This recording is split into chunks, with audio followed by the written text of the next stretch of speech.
โอเคเนาะในที่สุดกะมุงหลังคาเสร็จสิ้นพอดีเนาะหลังคาแล้วแหละเนาะแล้วแหละสร้างมันแล้วแหละสภาพมันอยู่ที่สร้างสบายดีส่งไปได้ไงสร้างเห็นจังมึงปวดเอาค่ะอย่าน่าลืมพูดสิบโอ้ว่าจะมาสั่งวงกบมีบ่สวัสดีเด้อดีจ้ะโอ้เอาจะวงมาแบบใดวงกันเบิ่งก่อนพี่น้องเอ้ยอันนี้วงเท่าไหร่นี่วงกบประตูใหญ่นี่ตัวนี้300,000โอ้ราคาเดียวกันเบิดบ่ราคาเดียวกันโอ้มันตามนะมันอิงตามขนาดโอ้ไปเบิ่งก่อนพี่น้องเอ้ยยิงตามขนาดเนาะวงเท่าไหร่นะนี่300,000ราคาเดียวกันเลยเนาะหมู่บ่ลดเนาะตะกี้ให้300,000ปลายเดี๋ยวนี้ลงแล้วลงกันบ่แล้วดูคนมันลงฉะนั้นเอา2วงเด้อวงน้อยนี่ตัวนี้2เนาะวงใหญ่ได้ซะวงใหญ่ตัวนี้บ่ตัวนี้ก็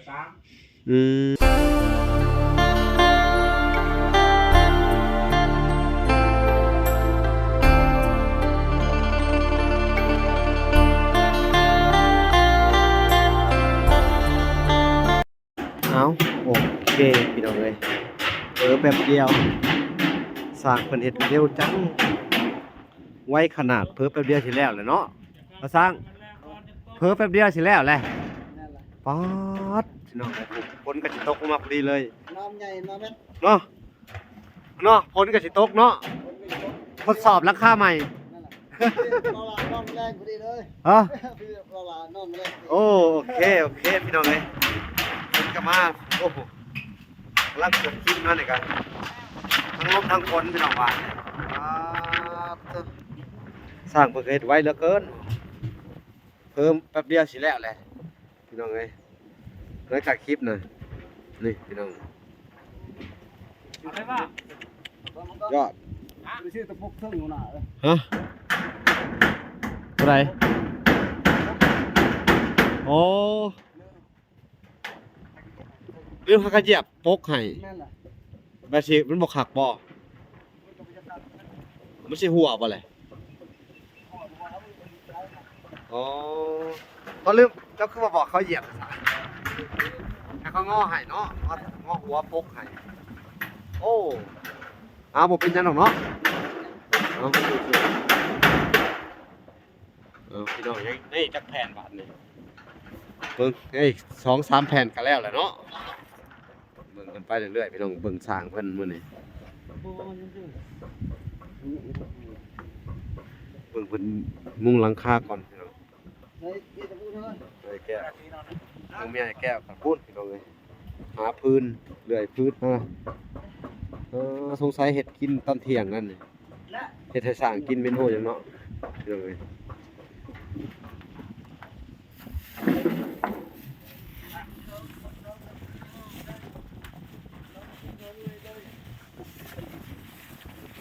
เดี๋ยวจะพาทุกคนลงไปเบิ่งข้างล่างว่าสิงามจังได๋เนาะข้างบนตอนนี้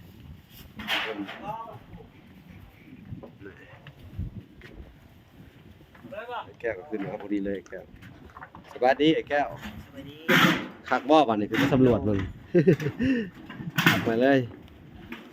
รถซิ่งก็เป็นของแท้ขับเป็นขับจับดีเด้อคอยสร้างเพิ่น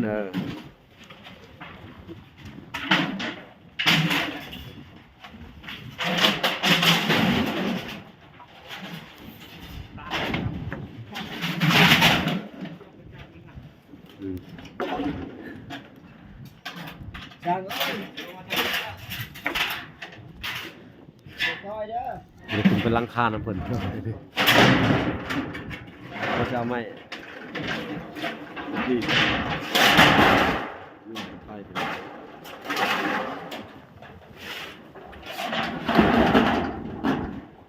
นี่พี่น้องเลย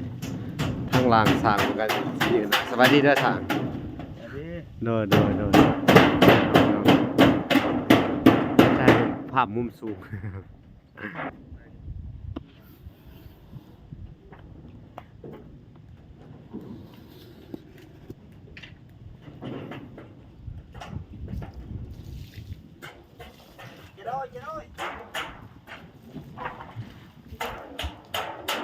ฮะ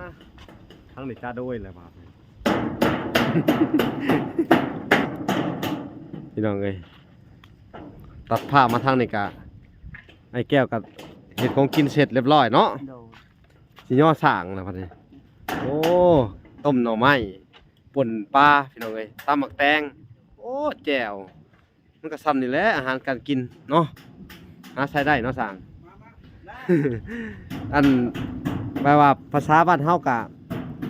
ปรากฏโคกพี่น้องเอ้ยนี่ฮะมาจ้าโดยปรากฏโคก พี่น้องเอ้ยให้สร้างผมกินข้าวเที่ยงพอดีเลยเนาะ นี่เรือ4แผ่นแล้วแหละ ไปใส่เบ็ดใส่มองมาก็ได้ปรากฏโคกไอ้แก้วคนนี่พี่น้องเอ้ย นี่ คนยังงงยังโมโหเลยคนยัง เอาพี่น้องเอ้ยสร้างเพิ่นก็สิลงมือกินข้าวมาว่าแก้วเพิ่นก็อันให้ของกินเสร็จเรียบร้อยแล้วให้ทางสร้างเพิ่นกินข้าวเนาะแล้วเฮาก็สิให้สร้างเพิ่นกินข้าวแล้วก็สิถ่ายต่อตอนเพิ่นแล้วหลังคาเนาะพี่น้องโอเคโอเคเนาะในที่สุดก็มุงหลังคาเสร็จสิ้นพอดีเนาะหลังคาแล้วแหละเนาะ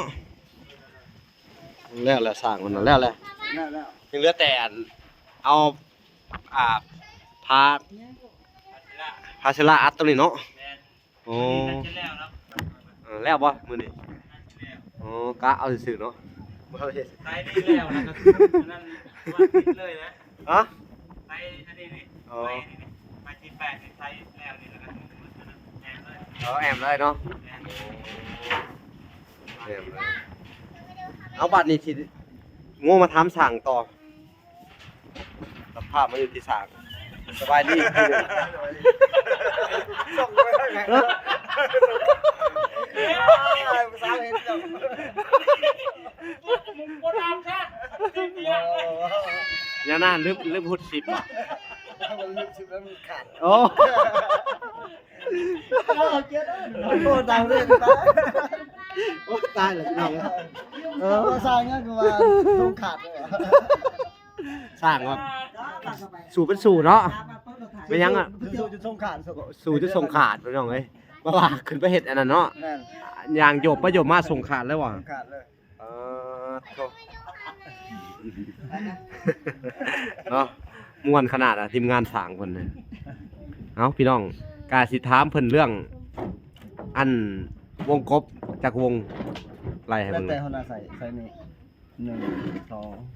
3ตัวนี้ใส่อะไรวะใส่มะเฟืองใส่ไป2หรอ ใช่ แล้ว ส ก็ อง ว อะไร ง เนาะ ใหญ่2 เอาวงใหญ่สองเลยบ่ แม่นล่ะวงใหญ่2วงน้อย2 อืม ถ้าว่ามัน2ปองแม่นล่ะ เอาไปสิเนาะ แม่นล่ะถ้าว่า2วงวงนี่ห้องละวง ห้องละวงเนาะ แม่นล่ะ โอเคเอาตามนั่นแหละเนาะ แม่น 1 2ตัวนี้เป็น4 บิดสีห้อง แล้วบัดนี้ก็สั่งทั้งอันวงกบทางบ้านเนาะ แม่นล่ะ หัวมันราคาเท่าไหร่สั่ง ก็ราคากับผมเคยสั่งแพง หมูหูนะแพงบ่ แพงตึงมัน300,000 400,000เนาะ วงนี่นะเฉพาะวงกบนี่เนาะ วงบ้านนั่นล่ะ รวมทั้งวงทั้งบ้านบ่ บ่บ้านทหารนะ เอาพี่น้องเอ้ยเดี๋ยวเราก็สิได้ไปสั่งวงกบแล้วบานประตูเนาะ แม่น เอานี่งูมาทางนี้เจ้าของเรือนเอาสบายดีเด้อเดี๋ยวเขาจะได้พาไปเบิ่งวงกบเนาะฮู้อยู่บ่เฮือนนี่ฮู้เนาะเอาเขาฮู้ก็สิได้ไปแหละพี่น้องเอ้ยนั่นนี่เป็นการเฮ็ดมุงราคาเป็นอย่างเป็นเรียบร้อยเนาะเฮ็ดแล้วสร้างว่าเหลือแต่แอมแผ่นเรียบทั้งบน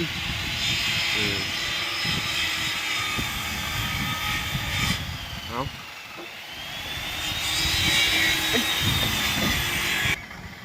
อา ยิ้มแม่สั่งอ่ะ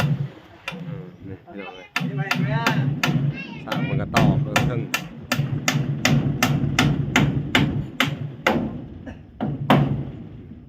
ตอกสิใส่อันไม่เชื้อราข้างบนพี่น้องเลยเนาะเอาโอเคพี่น้องเดี๋ยวเขาก็จะได้ออกเดินทางไปเบิ่งอันบานประตูก่อนเนาะบานประตูของวงกบเนาะไปลุย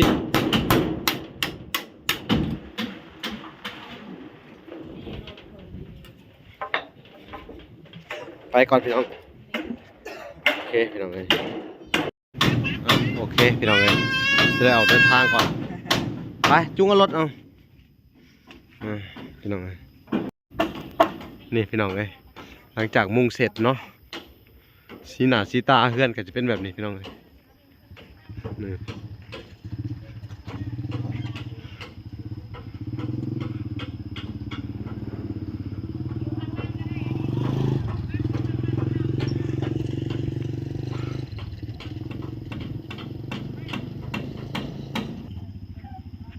เดี๋ยวเราก็จะได้ไปสั่งวงกบก่อนพี่น้องเอ้ยมืออื่นเพิ่นก็จะได้ใส่วงกบใส่บ้านเนาะตีเส้นหยังขึ้นไปพี่น้องเอ้ยเบิ่งทางเพื่อนเพิ่น อยู่หรือว่า เดี๋ยวมาจอดรถไว้ลงไปงัด3เพิ่นว่า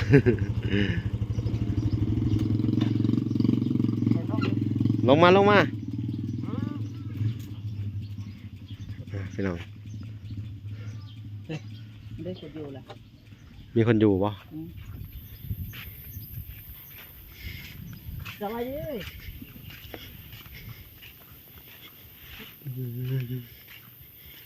ว่าสิมาสั่งวงกบมีปะ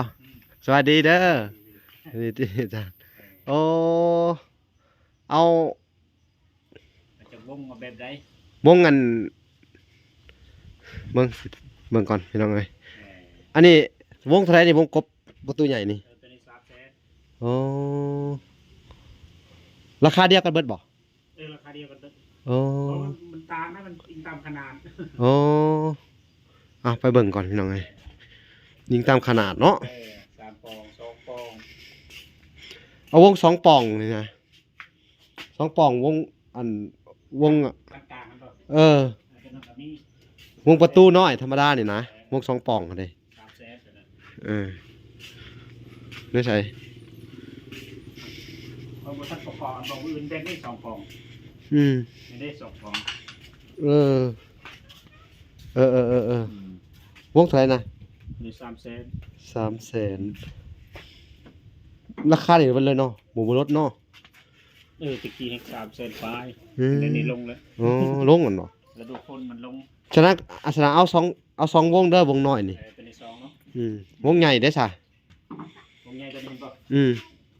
ตัวนี้ก็3 3 4 124วงเนาะอันนี้ก็2เด้อ นี่ละ2 อันนี้ก็2หรือว่าได้ทุกสายสิได้จ่ายเงินเลยแล้วซะเนาะเอาไปเลยก็ได้เนาะหรือว่าได้เลือกบัดนะมันแล้วเลยเนาะ แล้ว มีแต่เอาไปเลยมันบ่มีแต่ให้ บ่ตัวนั้นหันมืน ชนะก็เอาไปพร้อมกันของมื้อเด้อมื้อจะไปจ่ายเงินทีเดียวเด้อ ได้มือจึงเบาก็ได้ ได้เลย2วงแล้วบ้านนี่บ้านเด้ค่ะ บาทตัวนี้เลยแล้วแหละ บ้าน300,000คือกันนะ บ่ได้ได้บาท600,000 โอ้เถอะบ้าน600,000ห่วยมันคือสิแพงแท้ โย่คุยขายสำนัก พี่น้องเอ้ยบ้าน600,000ทางบงทางบ้านลูกติ่งอีกเนาะ ลูกติ้งกับนี้ ฉะนั้นกะ600,000โอ้คือสิแพงครับวะ บอกว่าสำนักเคยขายปกติ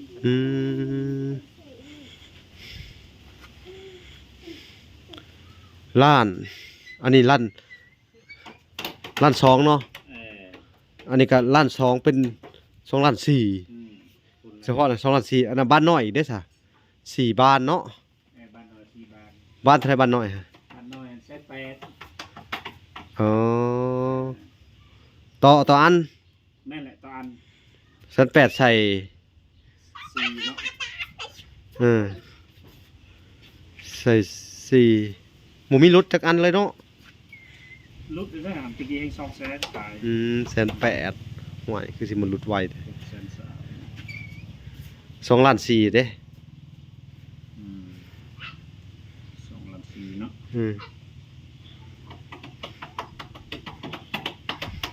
ล้าน4บวก7แสน3เดี๋ยวตก3ล้าน120,000 3.120,000 แม่นแหละ พี่น้องเอ้ยสุดยอดเอากะเอาตามนั่นแหละเนาะ โอเคกะมีรถใน20,000เนาะ ไปแก่ไปส่งเด้อ30,000เด้อ ได้อยู่ดีเนาะ เอาพี่น้องเอ้ยตามนั่นแหละ โอเค พี่น้องเอ้ยพอ3ล้าน100,000กับ20,000พี่น้องเอ้ยเนาะนี่พี่น้องเอ้ยไอ้แก้วแพงขนาดน้องแก้ว เฉพาะอันบ้านซื้อกับวันนี้ซื้อกับป้าเข้าไปปาดเถอะพี่น้องเอ้ยอันนี้เนี่ยขายเท่าไหร่นี่ บอกเข้ามาจางอันนั้นเฮ็ดอันนั้น โอ้ มันเพดาน เพดานสอบถามน้ำเลยอันลูกติ่งนี่ลูกเท่าไหร่เนี่ยฮะ ขายเป็นคู่หนึ่ง300,000เป็นมัด 2 4 6 8 10 10 โอ้โอเคหูเรื่องเนาะกับพอดีอันรวมแล้ว3 ล้าน4แสนบ่ 3 ล้าน100,000 3 ล้าน ตัวที่3 ฮะ ตัวที่3แล้วอ่ะ บาแลสิมาสั่งใหม่ สั่งให้ เอา 3 ล้าน1แสนเนาะ โอเค 3,000เนาะ เดี๋ยวพี่น้องเอ้ยก็สิได้กลับก่อนเนาะโอเคตามนั้นเนาะ ได้ มาสั่งเนาะเอาขอบใจหลายเด้อโอ้มีพร้อมส่งแล้วเนาะดีเอาพี่น้องสิได้เดินทางกลับก่อนเด้ออาจารย์เด้อโดยพี่น้องเอ้ยราคาก็ตามนั้นแหละพี่น้องเอ้ยเอาสิได้เดินทางกลับก่อนพี่น้อง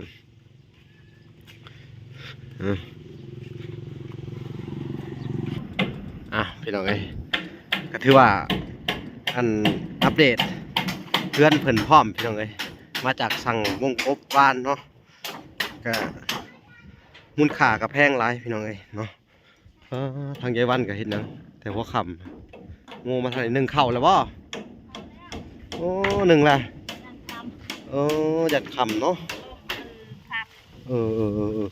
สบายดีโดยพี่น้องเอ้ยงูมาทางนี้กัน1เข่าเนาะเพื่อสร้างบรรดาเข่าเนาะเอาพี่น้องเอ้ยเอาผ่าขาดดิเงินมันก็จะเมียนผ่าบัตรผ่าบัตรดีๆเด้อคือสิบ่ได้คอยได้ใช้งานละบัตรเนี่ย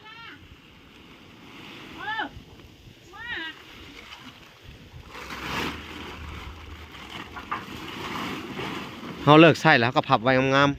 ๆแล้วก็ม้วนไว้แล้วก็มัดไว้ดีๆ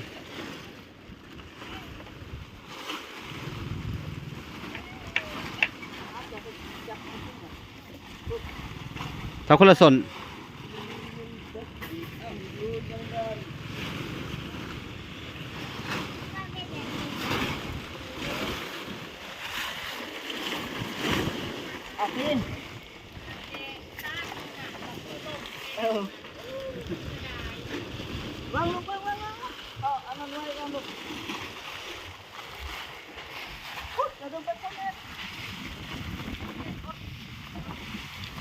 ดึงกันเท่าไหร่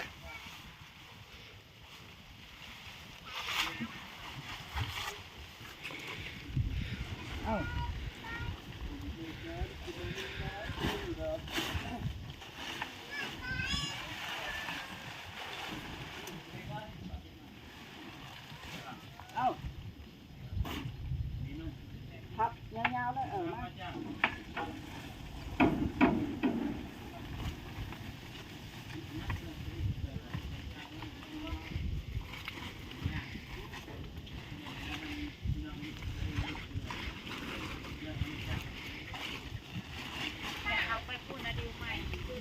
พับไว้งามๆไปสักคักอะไรม้วนๆแล้วก็เอาตอกหัดไว้เอาเสื้อหัดไว้เนาะฝ่าเวลา ปกนั่นปกนี่เฮาเอามาใส่บัดนี้ยังแทบจะบ่ได้ใช้หยังมากมายหยังใหม่น้องเอ้ยทางโครงหลังคายังก็เสร็จก็เตรียมห้อยแล้วเนาะ อาเสื้อก็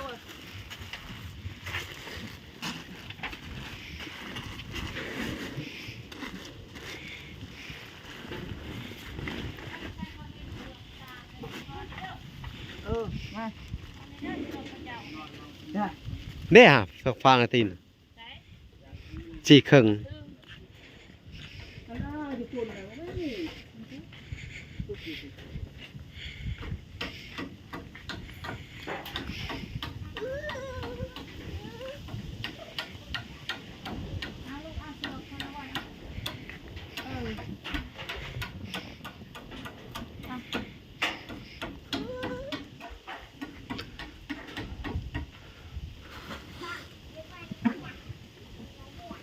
มัดไว้ซั่นสอดไว้นี่คือค้างยามใส่ถ้าก็เอามาใส่ได้สบายเลยบัดนี้ ไปไว้ข้างบนแล้วแหละ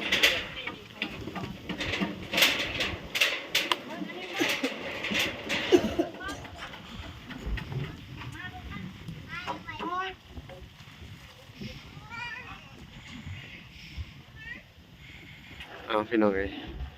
ก็จะให้เพิ่นเอาอันนี้เก็บข้าวเก็บของไว้ก่อนพี่น้องเอ้ยเนาะคลิปนี้ก็บ่มีหยังหลายพี่น้องเอ้ยเฮาก็จะได้จบคลิปแต่เพียงเท่านี้ก่อนเนาะโอเคพอกันใหม่อีกคลิปหน้าบ๊ายบายพี่น้องเอ้ย